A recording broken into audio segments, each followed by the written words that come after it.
Hello students, स्वागत है आपका आईसीटी वर्चुअल क्लासेस में। मैं हूं कविता, आपकी साइंस टीचर। उम्मीद करती हूं आप सभी अच्छे होंगे और स्वस्थ होंगे। तो क्लास हम अपनी चैप्टर के क्वेश्चन आंसर्स कर रहे थे और चैप्टर का नाम था रिप्रोडक्शन इन एनिमल्स। आप देख रहे थे किस प्रकार से एनिमल्स में रिप्रोडक्शन होता है। अलग अलग प्रकार आपने देखा प्रोसेस किस प्रकार से होती है। कुछ क्वेश्चन को आप सॉल्व कर चुके हैं, कुछ क्वेश्चन हम आज यहाँ पर सॉल्व करेंगे। तो आइए चलते हैं स्मार्ट बोर्ड की तरफ और अपने जो क्वेश्चन है उन्हें स्टार्ट करते हैं।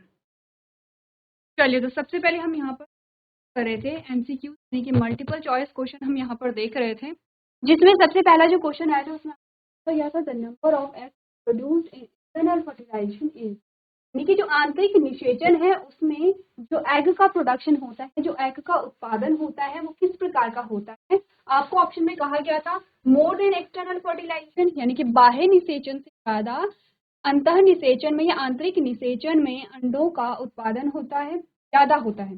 कहा गया है कि एक्सटर्नल फर्टिलाइजेशन और इंटरनल फर्टिलाइजेशन दोनों में से जो इंटरनल फर्टिलाइजेशन है उसमें ज्यादा एग का प्रोडक्शन होता है। दूसरा कहा गया था एक्सटर्नल फर्टिलाइजेशन से कम एग का प्रोडक्शन होता है इंटरनल फर्टिलाइजेशन, यानी कि बाह्य निषेचन में जो अंडों का प्रोडक्शन है या अंडों का उत्पादन है वो इंटरनल फर्टिलाइजेशन आंतरिक कम होता है, कह रहा है मोर और less than external fertilisation environmental condition, यानी कि ये क्या है आपकी वातावरणीय परिस्थिति पर निर्भर करता है कि जो यहाँ पर आंतरिक निषेचन है उसमें अंडों होगा। लास्ट कह रहा है इक्वल टू एक्सटर्नल फर्टिलाइजेशन के बराबर ही इंटरनल फर्टिलाइजेशन में एग का प्रोडक्शन हो रहा है। तो क्वेश्चन आपसे पूछ क्या रहा है, क्वेश्चन बेसिकली ये कहना चाह रहा है कि जो आंतरिक निषेचन है उसमें अंडों का उत्पादन बाह्य निषेचन से अधिक होता है या कम होता है या बराबर होता है। तो आपने पढ़ा था कि जब इंटरनल फर्टिलाइजेशन होता है तो वहां पर अंडों का जो उत्पादन है वो कम होता है। क्यों? क्योंकि वहां पर निषेचन की जो संभावनाएं होती हैं वो ज्यादा होती हैं बाह्य निषेचन की तुलना में। तो बाह्य निषेचन में बहुत सारे अंडों का क्या होगा, उत्पादन होगा, क्योंकि वहां पर बहुत सारी ऐसी परिस्थितियां थी जिससे कि क्या हो सकता है, जो निषेचन है उसकी प्रक्रिया में बाधा आ सकती है। जैसे कि पानी के बहाव में अंडे बह सकते हैं, ठीक है, जैसे कि बारिश की वजह से अंडे डिस्ट्रॉय हो सकते हैं, जैसे कि जो कोई जलीय जीव है वो अंडों को खा सकता है। तो यहाँ पर होता क्या है बाह्य निषेचन में कि जो निषेचन की प्रक्रिया है उसके जो चांसेस हैं वो कम होते हैं। आंतरिक निषेचन में ऐसा नहीं होता है क्योंकि ये बॉडी के अंदर हो रहा है, ठीक है। जो इंटरनल फर्टिलाइजेशन है, जो आंतरिक निषेचन है वो हमारे शरीर के अंदर होता है, बॉडी के अंदर हो रहा है। तो ऐसा नहीं है कि वहां पर जो एग्स हैं वो डिस्ट्रॉय हो सकते हैं, ठीक है। तो हमने क्या कहा, क्योंकि इंटरनल फर्टिलाइजेशन में जो फर्टिलाइजेशन है, निषेचन है, उसके चांसेस ज्यादा होते हैं, क्योंकि जब निषेचन होगा तो एक ही वहां पे एग का यूज होगा, एक ही अंडे का यूज वहां पर होता है। तो बहुत सारे एग प्रोड्यूस करने की आवश्यकता नहीं होगी, बहुत सारे अंडों का उत्पादन करने की आवश्यकता नहीं होगी। तो पहला ऑप्शन कह रहा है कि जो आंतरिक फर्टिलाइजेशन है, जो आंतरिक निषेचन है, उसमें अंडों का जो प्रोडक्शन होता है, अंडों का जो उत्पादन होता है वो बाह्य निषेचन से अधिक होता है। तो ये ऑप्शन गलत है, ठीक है। सी ने कहा, जो सी ऑप्शन है वहां पर आपको ये बताया गया था कि जो अंडों का उत्पादन है आंतरिक निषेचन में वो वातावरणीय परिस्थिति पर निर्भर करता है, ऐसा भी आपने कुछ।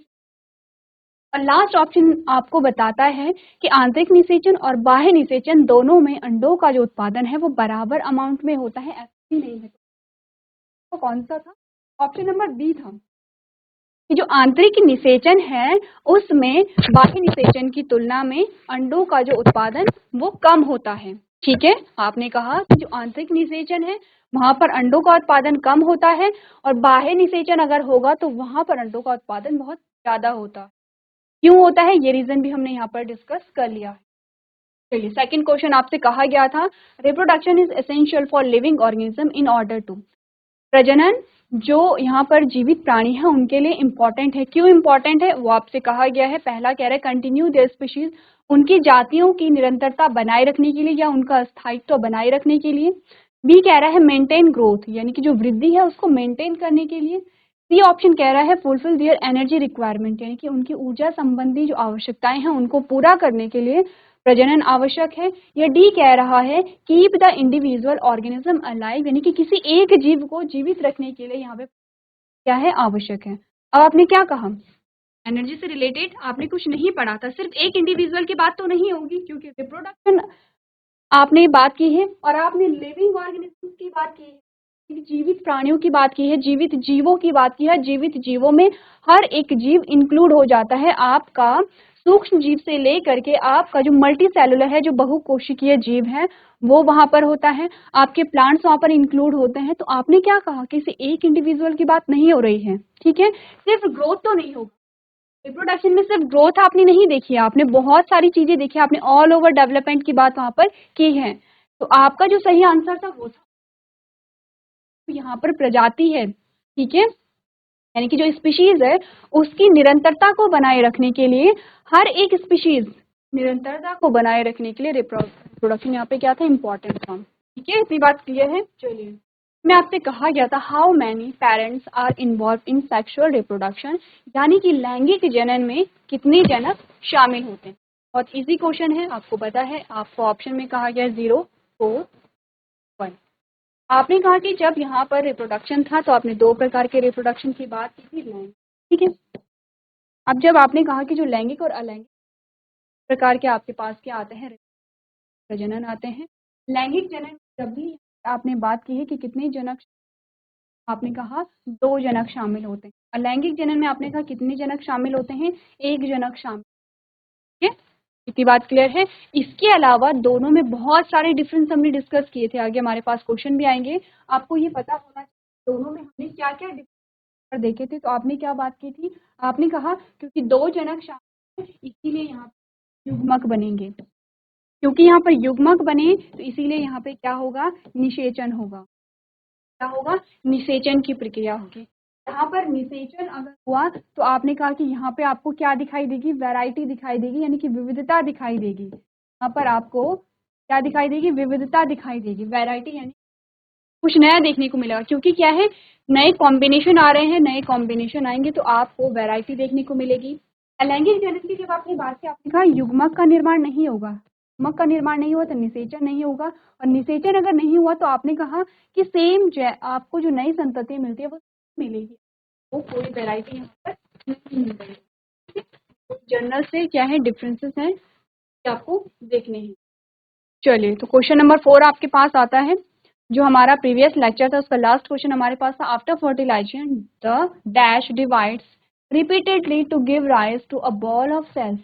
फर्टिलाइजेशन के बाद क्या हुआ, कैसी चीज बनी जिसमें विभाजन होता रहा और आपके पास कोशिकाओं की एक बॉल आ गई है, ठीक है। फर्टिलाइजेशन मेल गैमीट था, फीमेल गैमीट है, ठीक है। दोनों एन है, ये ध्यान रखिए आप, क्या है, एन है। नंबर एन का मतलब क्या है, इनका मतलब क्या है, हाफ नंबर ऑफ क्रोमोसोम, बार बार हम बात करते हैं हाफ नंबर ऑफ क्रोमोसोम। दोनों क्या है, एन है।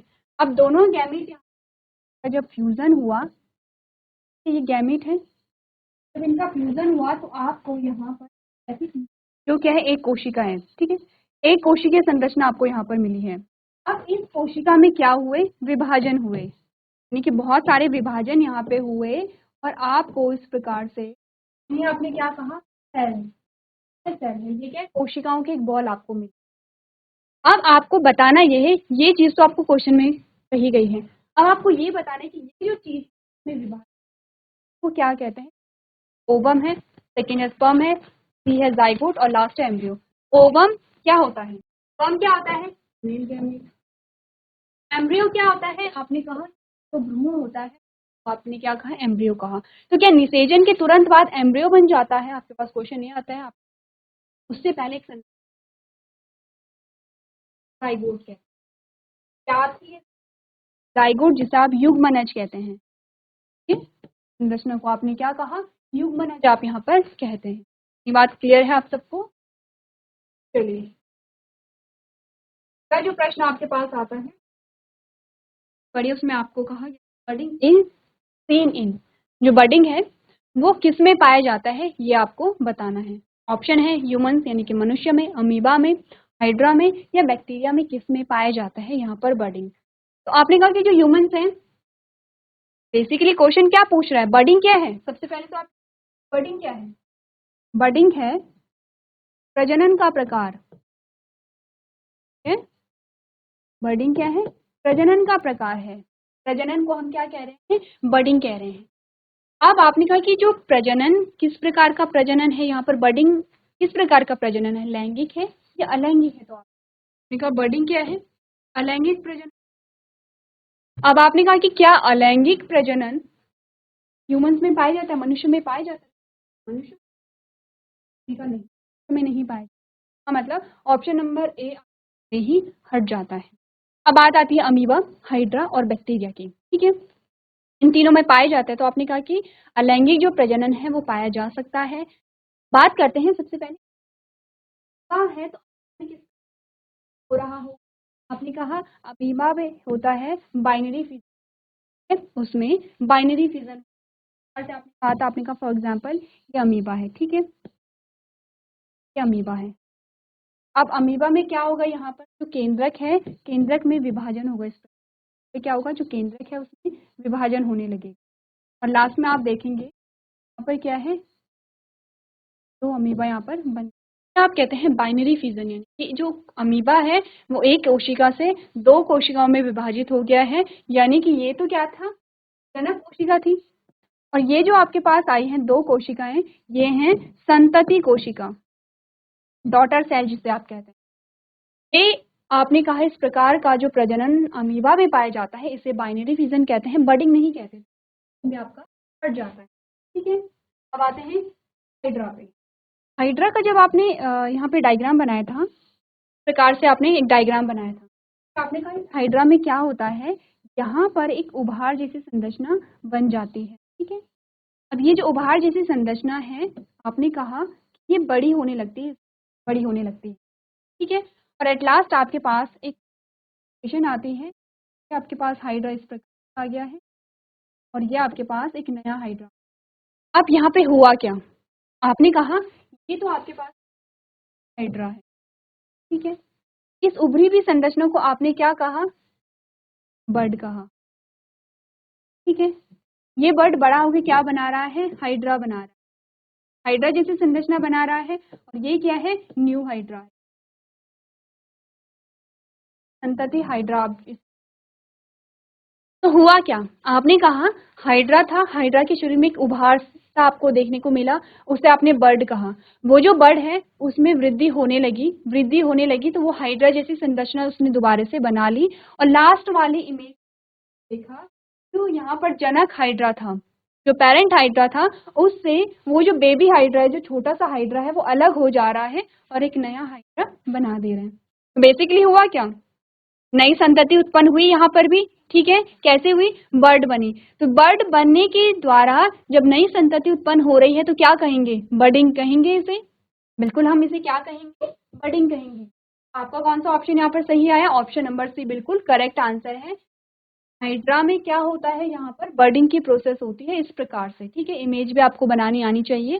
जैसे ही ये तो एमसीक्यूज आपके पास आए हैं, जैसे आपके पास क्वेश्चन आंसर आएंगे तो आप क्या करेंगे, आंसर लिखेंगे और फटाफट से ये इमेज भी बना देंगे यहाँ पर, ठीक है, ये बात क्लियर है आप सबको। चलिए अगला जो प्रश्न आपके पास आता है उसमें आपसे कहा गया है which of the following is not a part of a male reproductive system.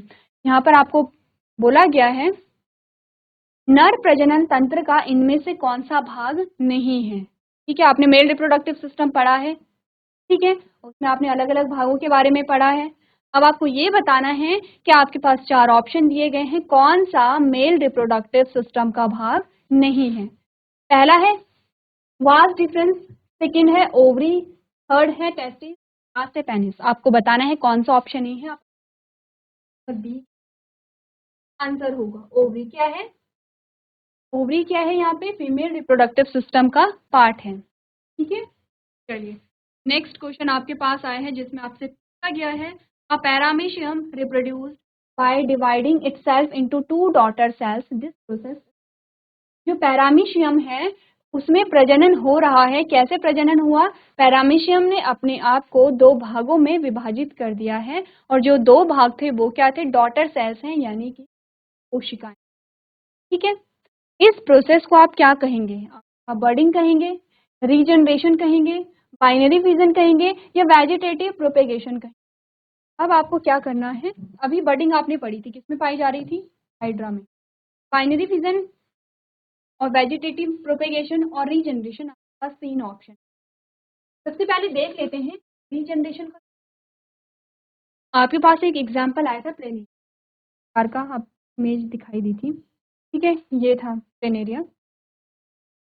अब प्लेनेरिया में क्या हुआ, जो प्लेनेरिया है वो यहाँ से क्या है, 2 भागों में टूट जाता है। एक भाग ये है और दूसरा भाग ये है, ये आप कहते हैं फ्रेगमेंट या विखंडन। क्या हुआ, पहले प्लेनेरिया था, वो क्या हुआ, 2 भागों में टूट गया, ठीक है। अब हुआ क्या, इस प्रोसेस को, यहाँ तक के प्रोसेस को आपने कहा विखंडन या फिर फ्रेगमेंटेशन। अब यहाँ पे होता क्या है, दूसरी स्टेज, ठीक है, ये पहली स्टेज है।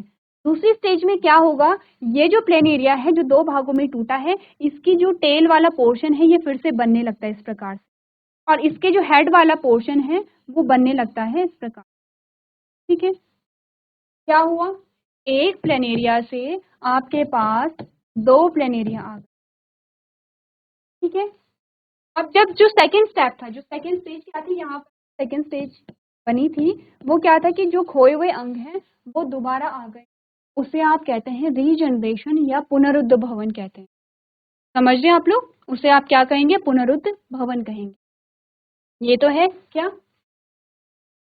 अब लास्ट वाला ऑप्शन आता है वेजिटेटिव प्रोपेगेशन, यानी कि कायिक प्रवर्धन। कायिक प्रवर्धन का मतलब क्या होता है, सिंपल सा, आपने देखा होगा, आप कोई भी पौधा लेते हैं, जैसे कि आपने गुलाब का पौधा आपने देखा होगा, तो आपने गुलाब की क्या ली, आपने स्टेम लिया छोटा सा और उसे आप क्या करते हैं, लगा लेते हैं। आपने जो गुलाब का पौधा था उससे उसकी स्टेम को काटा, उसे मिट्टी में लगाया और उसी से एक नए गुलाब का पौधा वहां पर बन जाता है। यानी कायिक प्रवर्धन का मतलब होता है कि जो प्लांट है, प्लांट के किसी पार्ट से आप नए पौधे का क्या हो जा रहा है, विकास हो जा रहा है, उसे आप कायिक प्रवर्धन कहते हैं। चलिए, तो यहाँ पर आपने कहा कि जो वेजिटेटिव प्रोपेगेशन है कि किसी भी भाग से क्या है, यहाँ पे नई संतति उत्पन्न हो जाती है, उसे आप कहते हैं कायिक प्रवर्धन। क्योंकि काया से क्या बन रहा है, कायिक यानी कि काया, काया का मतलब होता है बॉडी, बॉडी से एक नया जीव यहाँ पर बन जा रहा है। तो ये तो आपने पढ़ा जो ऑप्शंस के बारे में कि ऑप्शन का मतलब क्या है, यहाँ अर्थ आपने जाना। अभी तक आंसर आपके पास क्या आया है, आपने कहा कि जो पैरामीशियम है, पैरामीशियम क्या होता है, जब प्रजनन की प्रक्रिया होती है तो वो एक भाग से, एक कोशिका से वो 2 भागों में बंट जाता है, जिसे आप डॉटर सेल या संतति कोशिकाएं कहते हैं। और इसका आंसर बाइनरी फिजन। इसके अलावा आपने बाइनरी अमीबा में, ठीक है, पैरामीशियम में और अमीबा में क्या होगा, बाइनरी फिजन होगा। ध्यान रखिए, जो फिजन है वो 2 प्रकार का होता है, एक होता है बाइनरी फिजन, एक होता है मल्टीपल फिजन। जब भी यहाँ पर 2 संतति कोशिकाएं बन रही हैं, जैसे कि आपने अमीबा में कहा, अमीबा में आपने, ये आपके पास अमीबा आ गया है, ठीक है, और अमीबा क्या होता है, 2 संतति कोशिकाओं में विभाजित हो जाता है प्रकार से। कितनी यहाँ पे संतति कोशिकाएं बनी हैं, 2 संतति कोशिकाएं बनी हैं। जब भी 2 संतति कोशिकाएं बनेंगी उसे आप कहेंगे बाइनरी फिजन, ठीक है। जब यहाँ पर 2 से ज्यादा संतति बनती है उसे आप कहते हैं मल्टीपल फिजन। मल्टी का मतलब ही होता है बहुत सारा, ठीक है, बहुत सारी, आप क्या कहेंगे, मल्टीपल फिजन कहेंगे। चलिए, साथ साथ में आप लोग नोट भी करते रहेंगे। चलिए अगला प्रश्न देखते हैं।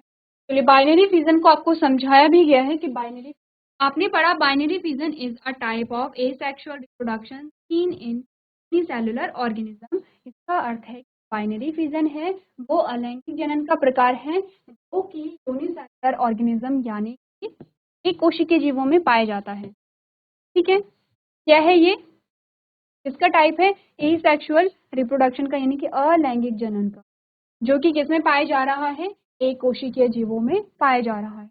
ने कहा इन दिस मेथड, यानी कि इस मेथड में फर्स्ट द न्यूक्लियस डिवाइस, पहले क्या होगा, जो केंद्रक है उसका विभाजन होगा, जैसे कि आपने अभी अमीबा में देखा था। सबसे पहले केंद्रक यहाँ पर क्या होगा, विभाजित होगा, followed by the cytoplasmic division.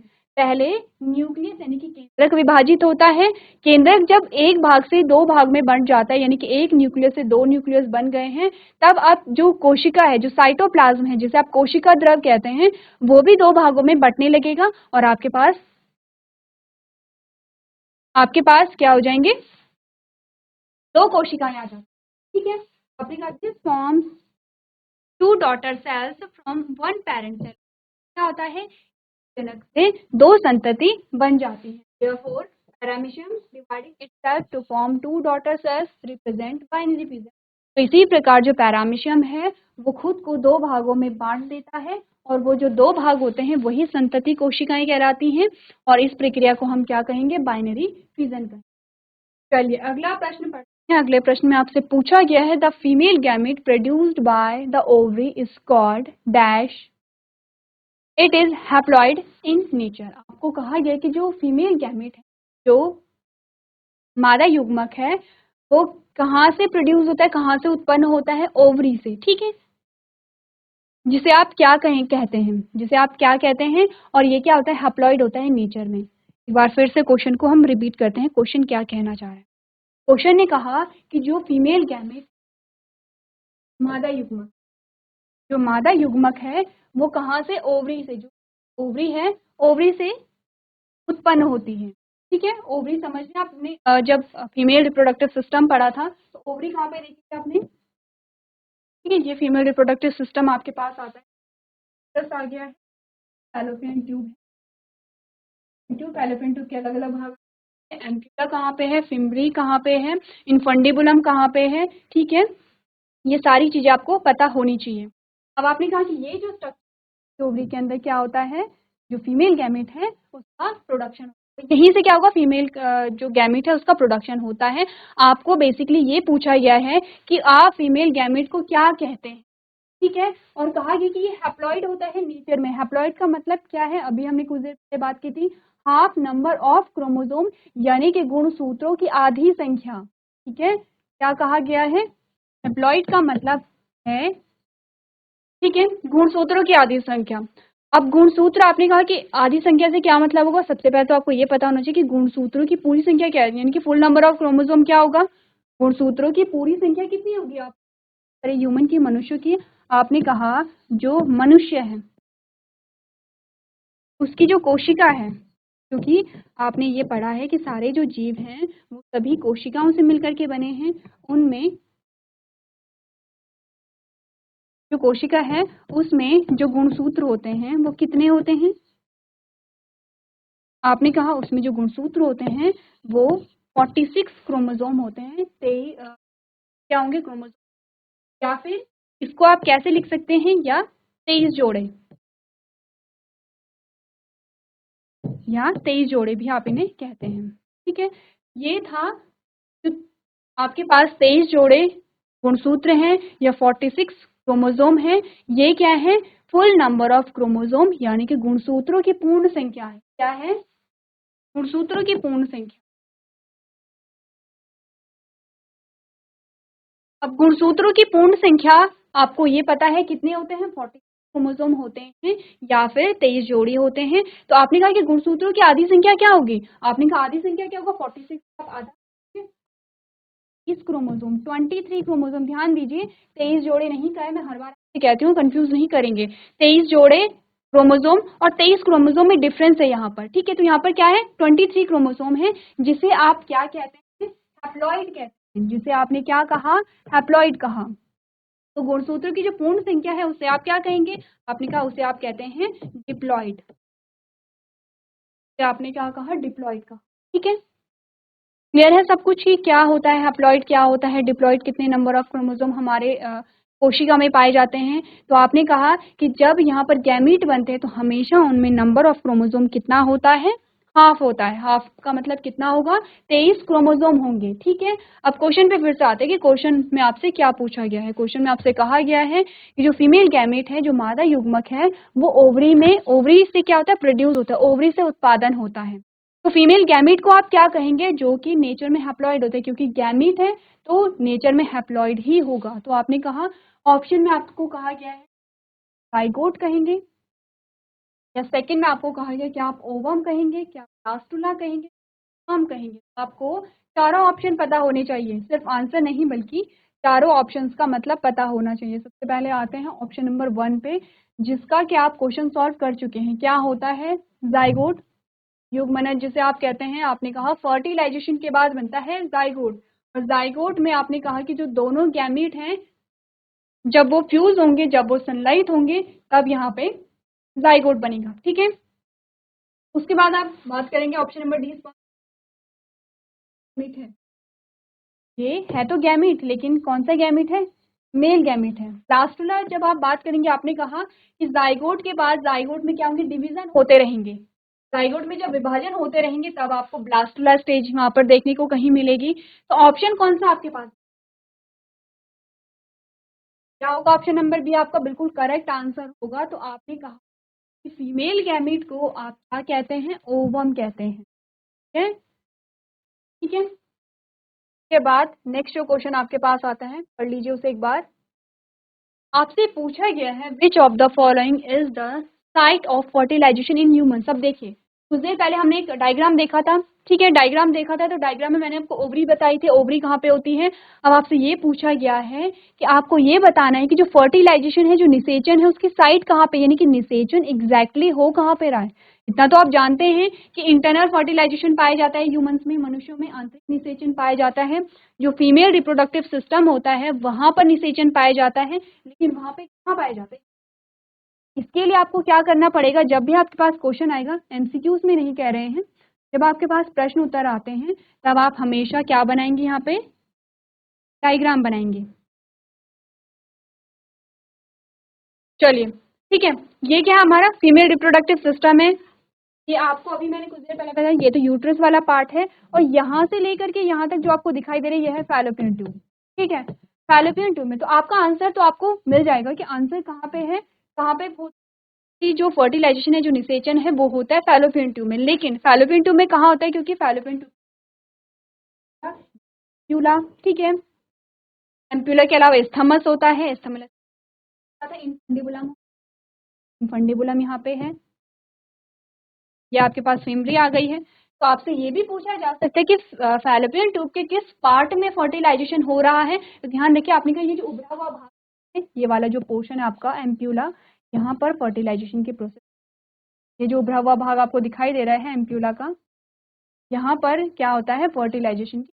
बात क्लियर है? चलिए, सो क्लास हमने कुछ क्वेश्चंस यहाँ पर डिस्कस किए हैं, तो आज के सेशन में हम इतना ही करेंगे। अभी तक क्लास में बने रहने के लिए आपका धन्यवाद।